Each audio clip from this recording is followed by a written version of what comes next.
Good afternoon, ladies and gentlemen. I was again asked to speak. I'm very happy about it because not even my mother listens to me when I talk. Yeah, thank you. It reminds me that soon after getting my PhD, I was invited to speak on the national radio, on the national budget about 15 years ago.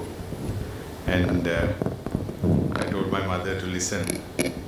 Later in the evening, I learned that she had switched off the radio and gone to the market because the vegetables will finish. So, buying fresh vegetables are more important than listening to myself. Maybe that's what my mother thinks. Anyway, I was asked to say a few words on Buddhism and peace. As an average Sri Lankan, the way I understand Buddhism is that it is a way of life which promotes vanishing of greed, hatred and fraternity. And within that broad context, there are so many sutras and stories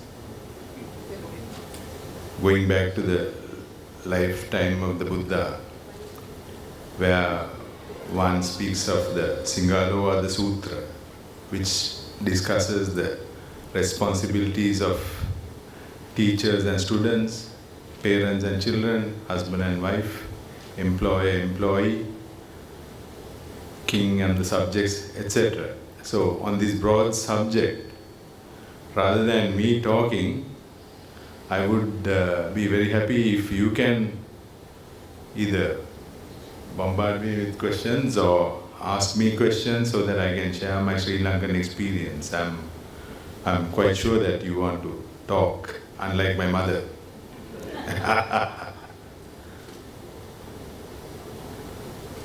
Anything on Sri Lanka, Buddhism, peace? Yes, ma'am.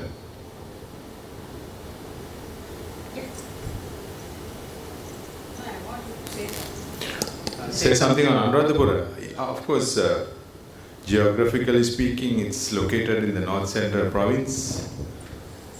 It was our capital center of administration for over 1,000 years.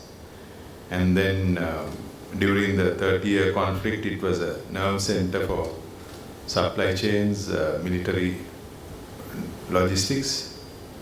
And right now, we are using the infrastructure that was left by the British rulers to show the rest of the world the infrastructure that was left by the ancient kings, and that's how we make our living at the moment. In other words, tourism. So, other than that, the Mahavihara, yeah. Yes, those are actually, the Mahavihara is a huge complex, and of course you get the Theravada and then the various sects that evolved after that. But in general, how I see it, like I see conflict resolution and prevention in everything I see.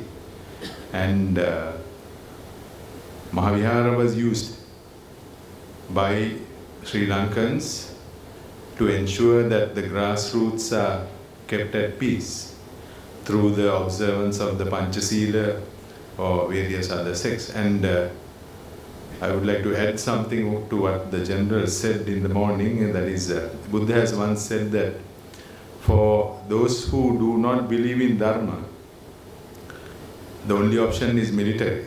There's nothing.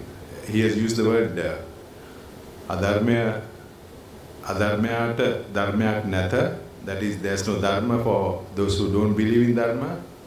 Only Bala Parakram should be administered on adharma. So General, Sri Lankan security forces, when they print greeting cards for New Year and Buddha Purnima, etc., they print that line. There's no Dharma for the adharma. It's only force that will ensure the little fraction of the society which believes in adharma to bring it back to the mainstream. So that is my understanding. There's a wide world out there, although it's 25,000 square kilometers. Yeah. So Sorry, can I ask a question? Yeah. I'm okay with the mic. Yeah. So, He's with the army. They don't need mics. so the concept of Mahakal, there's a deity in Buddhism by name Mahakal, right? Yes, yes. So how do you convey the presence of this particular deity, which represents different forms of violence and also of death and so many things, in a religion which is actually endowed with peace as its main stay? Actually, General, it's very good that you brought it up. According to what I have read, when the Buddha was alive, he has advised one Subramanya, a god, to go to the southern parts of Sri Lanka and make them civilized. And Subramanya is also known as Skanda. And still to this date, the southern Sri Lankans, the shrine is world famous, and irrespective of race and religion, everybody goes there to worship him. And even in China, he is known as VISHNU or Skanda. And that is, I'm sure, Indians are doing these fire walks, walking on fire to pay tribute to Skanda. And Sri Lankans do that in July, every July, and the Chinese are also doing it in every July. And also, additionally, Pattini, the god Pattini, is also respected. And coming back to Kali, there are so many things, and unfortunately, the reality, what I see in the society is that at the lowest levels, people, they think that Kali can help them to punish their neighbor or the opponent or the competitor. So they spend a lot of money. If you take a weekend newspaper, you should see the advertisements from these shrines, like one full page advertisements about services from Kali. I wish Kali knows that the economic strength she has.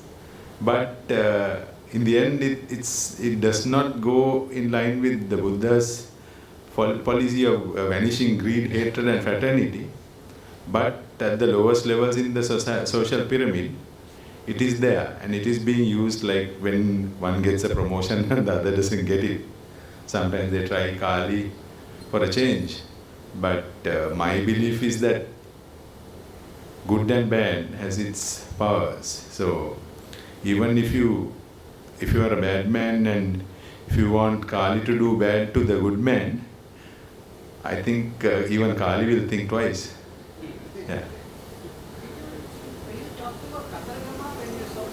Yeah, Skanda, Subramanya or Skanda or V2 or Skanda.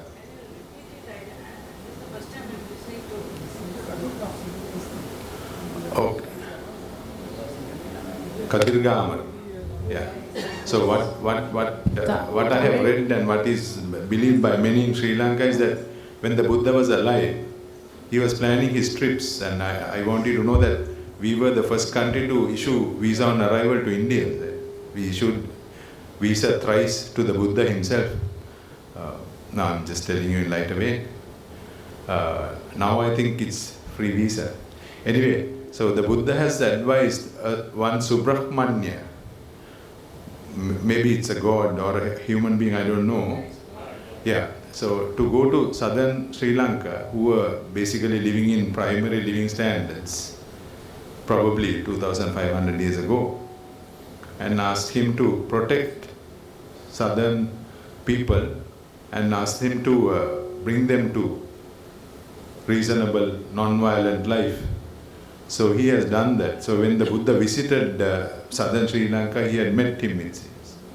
And there's this particular king, Dutugamunu, who got the powers in 161 BC. He is said to be the one who constructed the shrine for Subramanya. He is also known as Kanda. He's talking about Kadirgamar. That's right.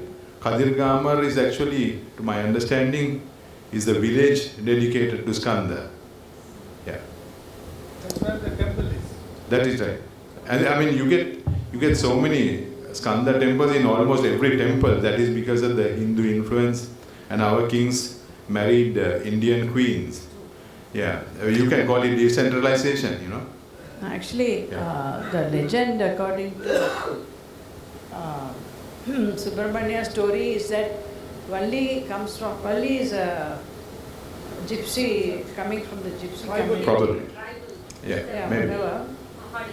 Sometimes all of us look like tribal sometimes, no? If we Maybe. lose peace. Yeah. So what happens is that My mother-in-law is no more. Yeah, you can tell. Go ahead. this volume is very high. Yeah, it's okay. Go ahead. So what happens, being a singer, I should be able to be heard. So what I'm saying is that we believe that he went there and married Adi there. Okay. And that family is only now the puja, they take care of the worship there. Right. I have Right. seen that the ladies come and do a ritual. Okay. And this particular Kadirgamam has you can't see the idol there. There's only a... Maybe you can use the mic. You should use the mic because you are talking something important. Don't worry about the sound. I'm used to it. Only this vanished. Okay. So what happened? Sorry, I'm sorry. I should be talking. No, you should be talking. I think. Please do. Go ahead. Yeah. So what happened? So what happened was, whenever we go to a temple, we are able to see the statue, whether it's Buddha or Kali or Ambal or anything. Of course, in Islam, you don't. There's no idol worship, but it's a different way of worship the Quran or whatever. So here, you go to the